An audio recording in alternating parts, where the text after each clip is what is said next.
We started recursion, so I will summarize recursion and we'll take some more problems on recursion. Okay. So I said three things, actually two things, okay, whichever way you look at it. I said recursion is based on the principle of mathematical induction, which says that for a given n equal to 1, you know how to solve. In recursion, we call it a terminating condition. Sorry. So you know how to detect the terminating condition. The terminating condition may be for n equal to 1 or n equal to 0 or n equal to 0 and n equal to 1. Both can be terminating condition. There need not be one. Second, you should know that, first is you should know the terminating condition. Second, you pretend that you know the solution for n minus 1 and express the solution for n using the solution for n minus 1. Now, the difficulty always is in this pretending. Most of you goof up in pretending. You don't know how to pretend. Pretend is really pretend. That I know how to solve n minus 1 and I'll express the solution for n using the solution for n minus 1. So, how does my solution in n relate to the solution in n minus 1? That is very important. Okay. So, that as long as you understand this, that is all that you need to understand recursion. Okay. So today I will start with a practice question and then we'll go to others. We have some more which are test case based, but initially we'll start with practice question. The first practice question we'll start is, you know how to find the max element in an array. If I give you an array, you know how to find the max element in an array. You know or you don't? So what is the standard approach? If you write a loop, you make some element or the lowest element possible as the max element, then compare each of the element, yes, with that max element. As you find higher, you replace the max element, correct? You can easily, I am assuming all of you know how to write it using a for loop, correct? Now we are going to not write it using a for loop. Now we will write it using recursion. So imagine I am giving you an array and size. So you are going to write a function recursively which produces the maximum of an array using recursion. What is the parameters to that array? The array itself, what is the parameter to the function? The array itself and size. Because it's a array of integers, I need to give you the size. So two parameters, array and size. What you should give back? You should give me the back maximum value, no loops, right? You are not doing recursion. No loops allowed. Okay? So try that and we'll solve it. You give it a shot. So I don't know which practice have you opened. So practice lab 34, please open it. Acha, this is very important that you do practice labs because we both note the time of your submission and your submission. Because now we are consolidating this as a part of evaluation. Okay. So please do find the maximum. It's easy, not very difficult. So let's write a function. Okay, as usual we'll have the hash include. Yeah. So let's write this function. We'll call it getMax. Okay. It returns an int and takes an array and a size as a parameter. So int getMax. Yeah. So it takes an array. Now I can declare the array as an array or I can declare it as a pointer. As we talked about, it's one and the same thing. Name of the array is a pointer to the first element. So I'll say, okay. So he has used a pointer, so he has used an array, so we'll stick with it. So int getMax, int arr, square bracket, int size, correct? So these are the parameters and it returns an int, obviously because it's a maximum is going to be an int. Okay. GetMax, int arr, int size. Okay. Now, when you start writing logic, how do you start for recursion? First is terminating condition. What is a terminating condition? When the size of the array is 1. Correct? That will be our terminating condition. When somebody gives you an array of a single element and says, tell me the maximum, your obvious answer is whatever the element is, ARR of 0. Correct? Yes, no? It's obvious, no? Somebody gives you an array of one element and says, what is the maximum? What will you say? That element itself is the maximum. Simple answer. So let's write that first. So if size equal 1, that is the size has come down to 1 or size is 1, then return ARR of 0. I think that is a no-brainer, correct? Else, size is not 1, correct? Now, what will you do? Suppose I know, okay, just think through. Suppose I have an array of 5 elements. I ask n minus 1, that is, I ask for the maximum of the last 4 elements. I somehow ask get max to do the maximum of last 4, there are 5 elements. So last 4 elements, whatever is the maximum, you get me. I'll compare it with ARR 0. Whichever is the bigger, I'll have to return that. No, yes. Simple, na? Common sense. If I know the maximum of, suppose there are 5 numbers, if I know the maximum of the first 4 numbers or the last 4 numbers, let's say, and if I compare that maximum with the first number, yes, whichever is bigger has to be the maximum at this point. No, yes. Okay.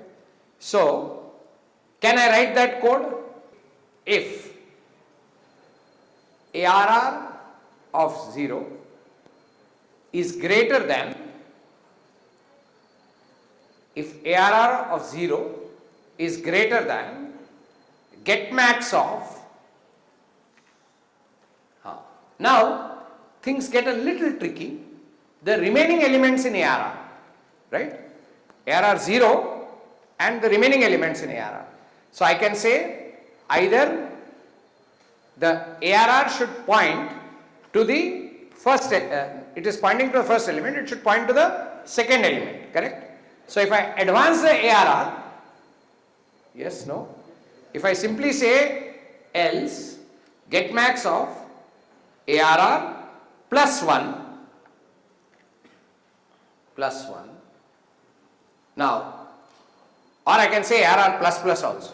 Now you will ask, what is this ARR plus 1? ARR points to which element? First element in that array. So ARR plus 1 will point where? Second element of the array. Second element of the array, which itself also is an array pointer. Remember, the thing is, in your mind be clear that whether I use an array or I use a pointer, it's one and the same, because that's the way the logic goes. In C and C++, the name of the array is a pointer to the first element. So if I pass the pointer to the appropriate element, which is in this case the second element, the getMax will treat this as an array. So I will say getMax of ARR1, comma, what should I say here? Beautiful. Now the size of the array has, because my array ARR has shifted forward, my size has reduced. Yes, no? I should say size minus 1. Agreed? I can't say size now. I should say size minus 1. Okay, now, if do you understand what I am doing now? If ARR of 0 is greater than getMax of what? ARR 1 onwards. How do I say ARR 1 onwards? I just increment the pointer to point to the next element. That's why I am doing ARR plus 1. Whatever ARR is pointing to, plus 1 means the next integer. It will point to the next integer. Pointers always shift to the next type of value they are pointing to. So ARR plus 1 and this time size minus 1. So if ARR 0 is greater than that, what should I return? ARR 0. Correct? That means it's bigger than the rest of the elements. So it must be the biggest element. Return ARR 0. Okay. Else, that else is for the inner if. Okay. Yeah. Now write else. This else. Else is for, now I am assuming all elements are not equal. That is, there are no duplicates. Else what? What should I return? I should, ARR 0 is not more. That means whatever is the maximum there should be the maximum now. Okay. So return get max of same ARR plus 1, size minus 1, remaining elements. Get the maximum of the remaining elements. Correct? Because the first element is not bigger than the maximum of the remaining elements. So the maximum will come from the remaining elements. That's what I am saying. Okay. That's it. So we have an return in, no, just go up. We have a return everywhere. So now I'm just going to go through it again for the sake of repetition. The thing is very simple. You just have to build that mind to think. What are we saying? Int get max, int ARR square bracket, int size. If size equal 1, that is the array consists of only one element, no brainer, I simply return that element. No, you don't need rocket science there, right? Return ARR 0. Else, that means it is not one element, it is more than one element, can be any number. What am I doing? If ARR 0, that is the first element, is greater than the maximum of all the remaining, then ARR 0 only must be the biggest. It can't be anything else.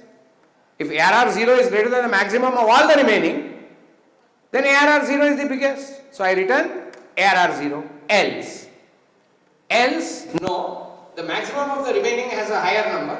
So I say return get max, whatever is the maximum coming from the remaining numbers. Get max, ARR plus 1 and size minus 1 because I am reducing the size. Will this work? Let's give it a shot. So int ARR 5. You can call it whatever, you don't call the same name. Formal and actual. Though it can be same, but I generally don't like use the same. We want formal parameters, we want actual parameters. Okay. So 10, 20, 30, 40, 50, 45. It can be anything. So printf percentage max equal to percentage d get max. Okay, the maximum as expected is 50. Okay, whatever it is. Now it doesn't matter whether 50 is the last or first. Okay, we will just. So those of you who are not convinced, go back. I think our table is array is sorted. We'll just spoil it. Go back to the example.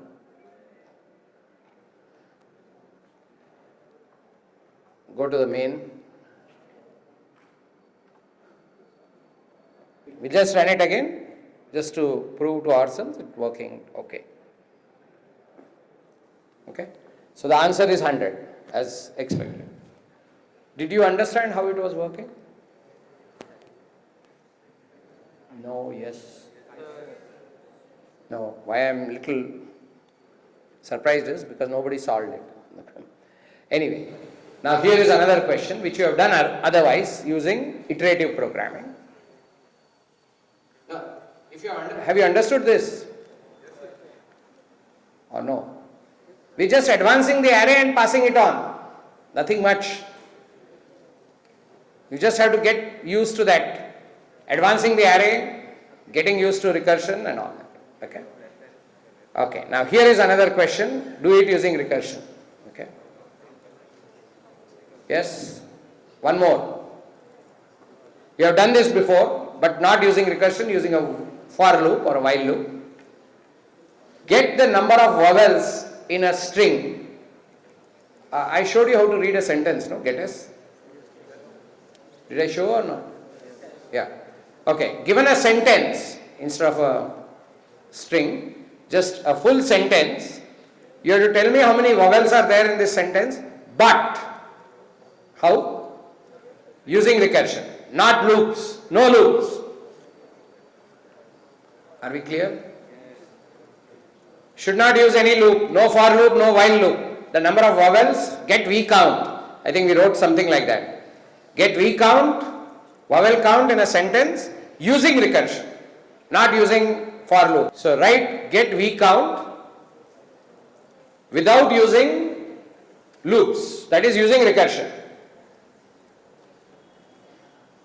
Get V count parameters are return value is int, one parameter string.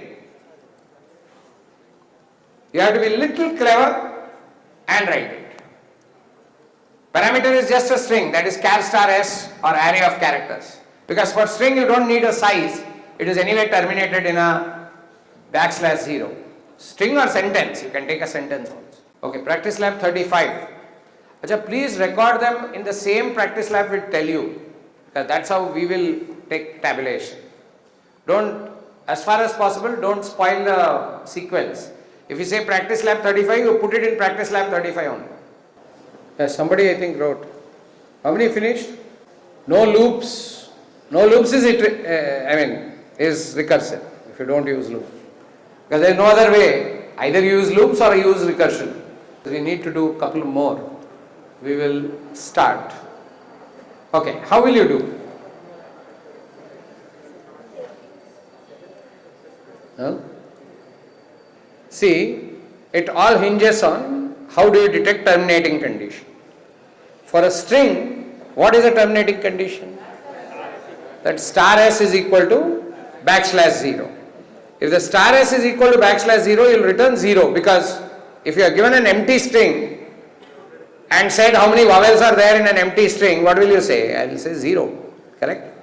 So that is your terminating condition, right? So, okay, so we will see how to write. Let's call that function as get V count, int get V count. Okay, what is its parameter? You can declare the parameter as an array of characters or as a character pointer. Both I told you are equivalent. Either way is fine. I prefer the pointer way because I honestly I like arrays in other languages but not in C and C++. It's easier to write with pointers than with okay, so we'll say char star str. So str points to the first character, correct? First character in the string. I don't need a size, remember? The reason I don't need a size is because the string is terminated in a \0. I don't need to know the size. I know where to end. So I will say if star of str, what str points to, equal \0, that is the character \0, the special character which occurs at the end of the string. If that is equal to \0, what does it mean? That my string at the moment is empty. If my string is empty, I will return 0. How can I say there are any vowels there? So, return 0. Else. Else is the interesting part. Okay. Else, what will I say? Else, I will examine the first character, like we did in case of Max also. We will examine the character S is pointing to. Okay. And it is not equal to 0, so it is some character. We will check whether that character is equal to a vowel, A, E, I or O or U. If it is a vowel, then I will say, what will I return? 1 plus get V count of the remaining part of the string. It's simple common sense, isn't it? If the first letter is a vowel, if the letter I am examining right now is a vowel, then the total number of vowels in this string are 1 plus the vowels in the remaining part of the string. Yes, no? Or if the current letter is not a vowel, what I am pointing to, it is just how many vowels are there in the remaining part of the string. I cannot add 1 to it. Very simple. No rocket science. See, that is what the mind should get developed towards, that n-1 thinking. So, if the first letter is not a vowel, first I am checking whether the first letter is not there. Say \0, we have reached the end of the string, then return 0. But if I have a first letter, then I have to check whether that first letter is a vowel or not. Let's say it's a vowel. Then the total number of vowels in this whole string are 1 plus the vowels in the remaining part of the string. And if the first letter is not a vowel, that is what I am pointing to is not a vowel, then it is only the number of vowels in the remaining part of the string. Simple. That's it. So that's what we are going to do. Else, if star of s, str, we'll have to write a big if, equal a, or star of str, the whole story, equal e,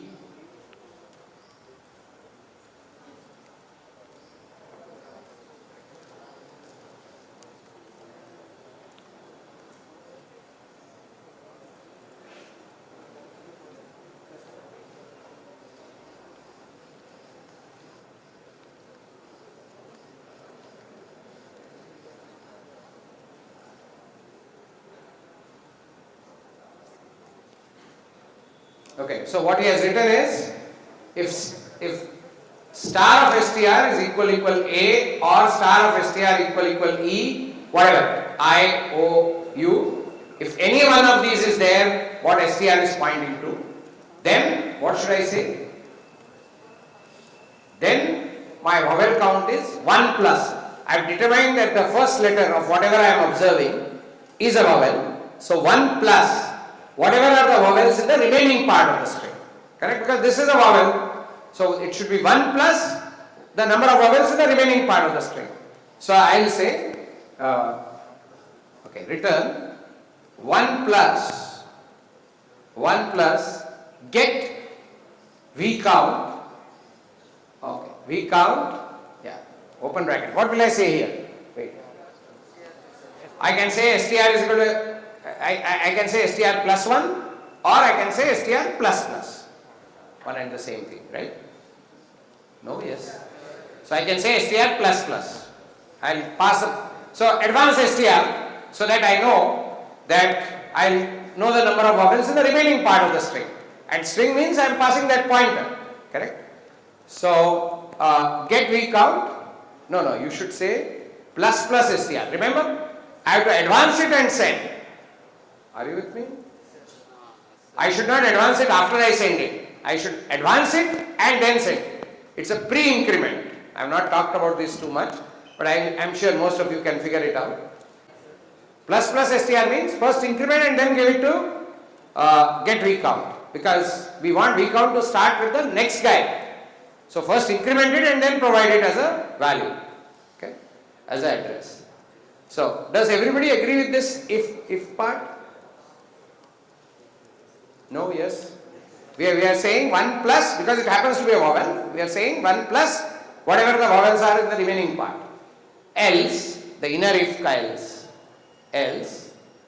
else, what will I say? What will I say? What is the return? Get v count of str plus str. Same thing. Get the number of vowels in the remaining part. Plus str. Done. That's it. So 1 plus get v count plus str or get v count plus str. It's very logical, very common sense-ish. Just you have to develop the mind.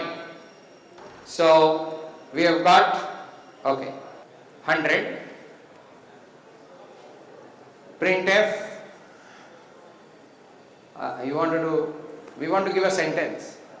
Okay, you can give it like that, or printf, enter the sentence.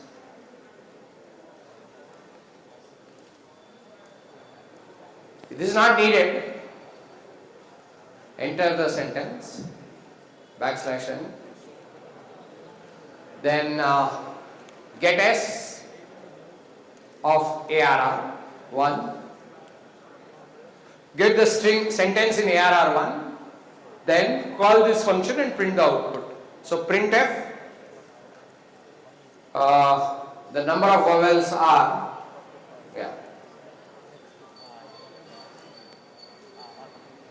number of vowels are equal to percentage D, comma, get V count, ARR1. That's it. ARR1 can be treated as a string pointer or a character pointer, because name of the array is a pointer to the first element. So I am treating it as a pointer and advancing it. So it will work. Let's see whether it works. Okay, enter the sentence, welcome to KMIT.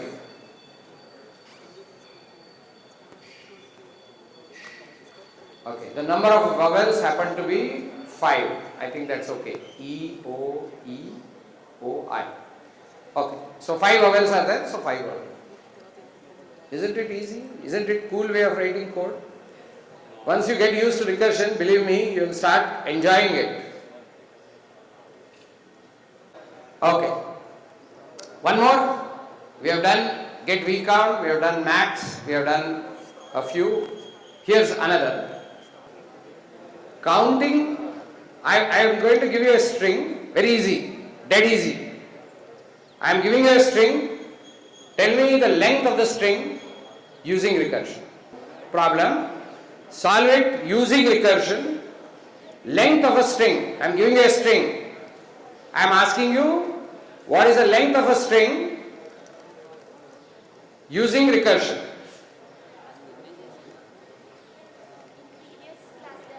Done already. This is finished. Using recursion? Okay, then don't do it. Now, you know what is a palindrome, right?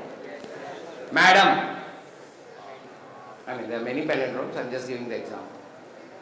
What is a palindrome for the sake of completion? From last to first reads the same. Are you with me? So, the common example is, which comes immediately to my mind, is madam. So, M-A-D-A-M. So, you know, M-M-A-A and D belongs to both. So, now, can you do this with recursion? Now remember, recursion can be double-ended also. That means you can eat at both ends also, and still you can use recursion. Don't think recursion, so far whatever recursion we have used is single-ended recursion. Single-ended means from this end only. You can use double-ended recursion also. Did you understand when I said double-ended?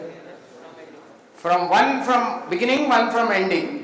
So so you write a function called is palindromic, which will return 0 if it is not palindromic, 1 if it is palindromic, 1 if it is palindromic, 0 if it is not palindromic. What will you do? You will take the first character, go till the end, use I to the first, go there, for that you will need a loop, or you can pass the loop first time only. In the outside main, you can pass I, that is 0, and str length of that. So that every recursive call takes 2 parameters besides the string. Starting index and ending index. You can reformat your recursion that way. So imagine that you have to write a recursive function which takes 3 parameters. What are the 3 parameters?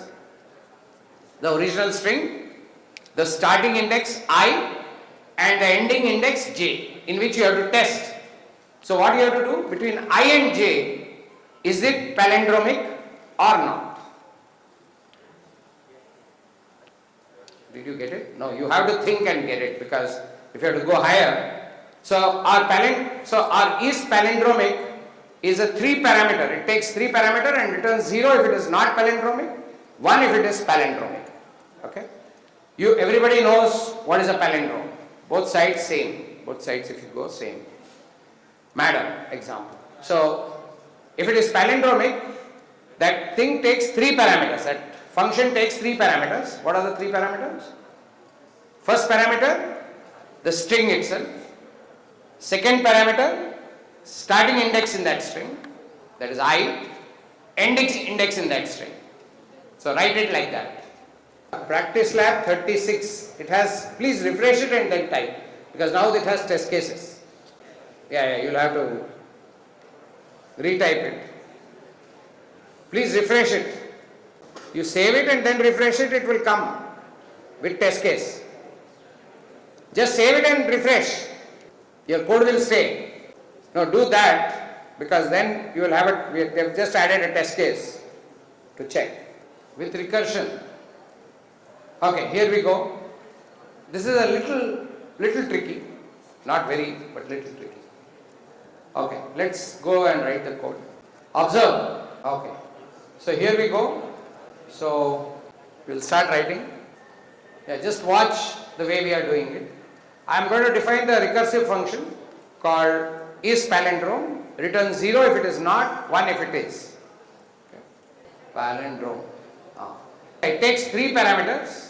One is a string, char star str, and 2 indices, starting index, ending index. Okay. You will understand how we use this index. Char star str, comma, int I, comma, int j. Int j. Okay. So, it's very simple. Now, I'll check how is I, how is j. I should be less than j. But if I happens to be greater than or equal to j, I is your starting index, remember? J is your ending index. I cannot be greater than or equal to j, no? That means you have reached the end. Then, if that is the case, I will return true. That means so far I didn't find any problem. And I has become greater than j, greater than or equal to j. When will I become equal to j? When there are odd number of characters. Please think in your mind a little bit. Let's say you have madam. First I will, just think, first I will be on the first stem, j will be on the last stem. You will compare this with this. This with this means ith character and jth character. You will compare. If they are not equal, end of the story. You can straight away return 0. Sorry, before that, okay, let's think that way. So, the character at I and character at j, if they are not equal, finish, return 0 there. If they are equal, then it does not mean that the rest of it is a palindrome. It just means m and m are equal, correct? Now what will you do? You will shrink it. So you will say, I, in the next iteration you will say, is palindromic, return is palindromic, same string, I plus plus or plus plus I, yes, and minus minus j. Are you understanding what I am doing? First I and j are pointing to the m. Think a little. First I and j are pointing to the 2 m's. I am looking at madam, please. So, equal. Then I will shrink on both sides. How do I shrink? Plus plus I, starting index goes up, ending index goes down. So now actually what we are checking? ADA of madam. M and M we have checked. Now we are checking ADA. Are they palindromic? Yes. Then what will happen now? I and j. I will do I plus plus, j minus minus. Now what will happen? I and j will be equal. Or if it is even number of characters and everything is, I will become greater than j at this moment. So any of these two things happen, you have compared equally. Fine.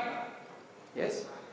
In case of madam, if a and a are equal, then the last point will be, you are just comparing d with same starting and ending index. So if I and j are same, that means there is only one character remaining. It has to be whatever it may be.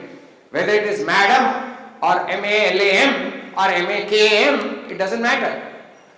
Correct?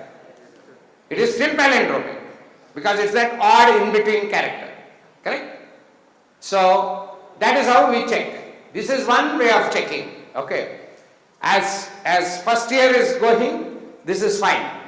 But when you come to, let's say, second year, third year, I will tell you another way of checking, which is, this is first year, this will give you, this will work, but this will give you a TLE, a time limit expired, in real recruitment tests.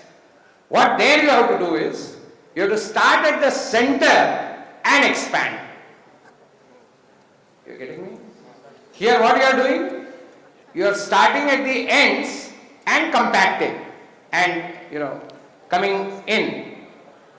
This is later I will comment on it when you are more maturity with algorithms. I will tell you what is the merit of starting in between, starting at the center if it is odd or the two characters, starting at the median they say, and then expanding out. That is a little more trickier to write, but that is the one which will get you the points. Okay. Most guys, if you say is palindrome, they'll write a for loop. Okay. Smarter guys will write what I am writing. Still smarter guys will write what I will show you to write, not now. Okay. That is the center to expand. Expand, we are doing the shrink, okay, but you can do the expand also. Expand is a little more optimal and little more sophisticated. Okay, now we are not writing that. I am still keeping it little mild. So let's write that.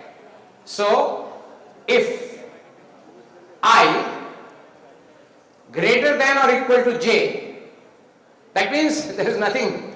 What will I say? Return 0 or 1? 1, no. I have succeeded. I have not found any problem. Yeah. So return 1. Else. Else, that means I is not equal to j or not greater than j either. So what will I do? If,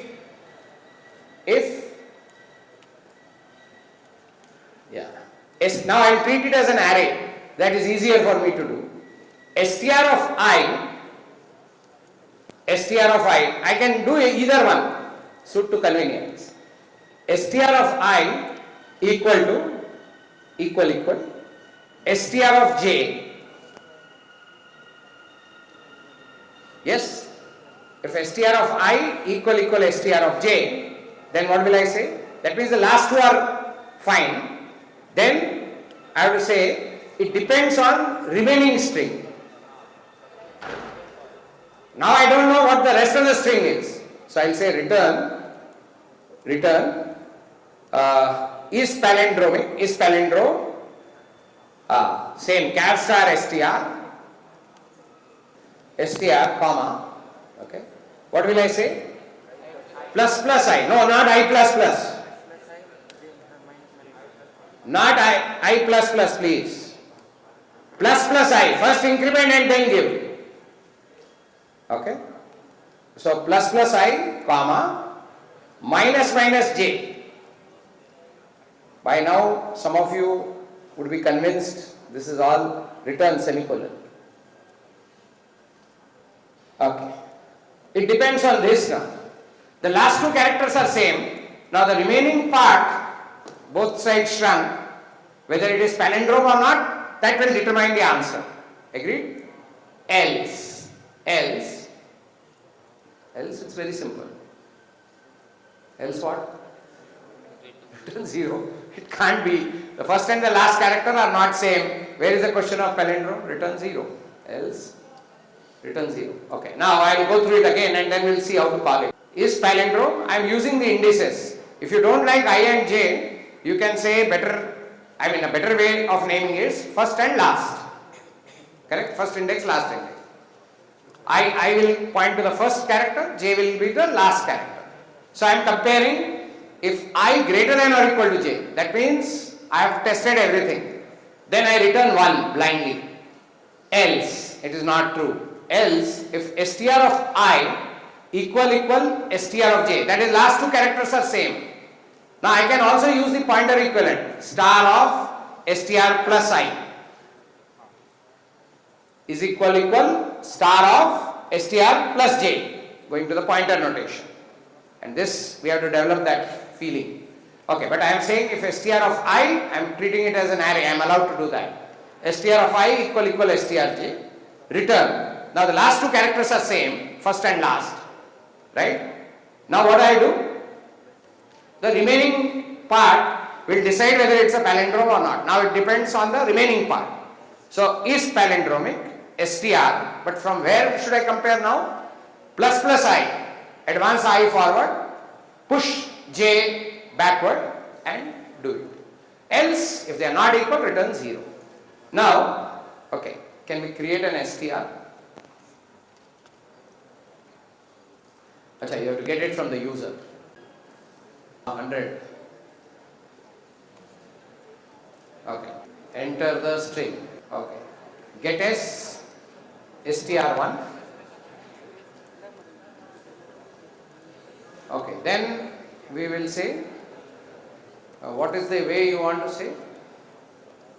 So palindrome or not palindrome? So if palindrome, now look at the way I am going to pass parameters. str1, okay, wait, comma. What is my first index? 0, good, 0. What is my last index first time? You can use strlen, there is a built-in function. So that will represent my last index. Yes, no? Actually strlen minus 1, correct. That will be, strlen will be the length. So that will represent the length. So if my length is 5, then my last index is 4, right? 0 to 4. So strlen. To get string functions in, you need string.h. Okay. So go down.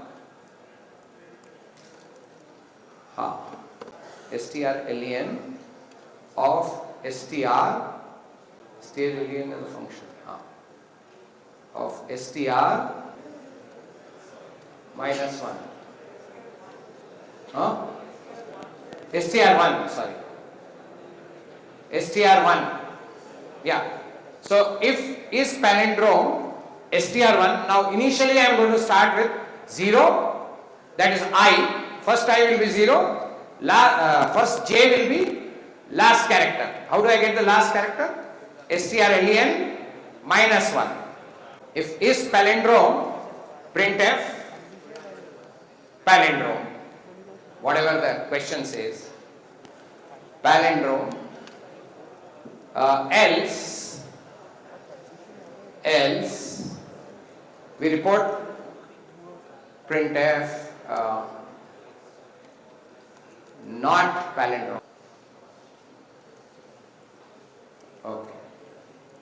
Is it okay? Did you understand the code? It's interesting. Here we are using 2 indexes. Madam is a palindrome. It should give. Otherwise we are having an error. Run it.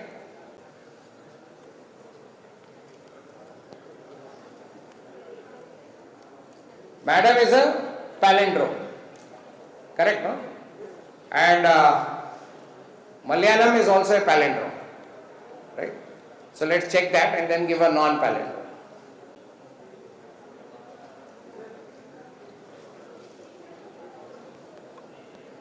KMID is not a palindrome. Okay? Yeah. Obviously. Kayak. I haven't heard of this. Okay. Kayak. K-A-Y-K. Okay. It's a palindrome. So our code seems to be okay. Yeah. So we'll give you this code. We'll copy it into, what is that? Practice lab? 36. You are making it available. Achha, we'll make this question available in 37 solution. Those of you, I think all of you should go through it, understand it. It's not difficult. It's just smart. Anything about recursion is smart. In fact, the most giveaway of smartness is recursion. You are smart means you can write recursive code and you can understand recursive. In programming, I'll tell you, the reason I am spending so much time is that is like one level up. It's a notch up. That means you are entering a different class. And the way why we are talking in the first year itself is so that you know the insights at a lower level. Because teaching you this at second year or third year puts you at a disadvantage. Because now you learn, you have time to absorb it in all the code that we write. Okay. And one thing about recursion, it is not unique to C or C++ or any other language. It is there all over. I mean, once you know recursion, you can use it in any language, whether it's Python, JavaScript, Java, C++, whatever you want to write. It's all same story. Only thing is, some functions may change, some small things here and there will change, but the basic theme will remain the same. Okay? So, this is what is recursion. We'll stop here.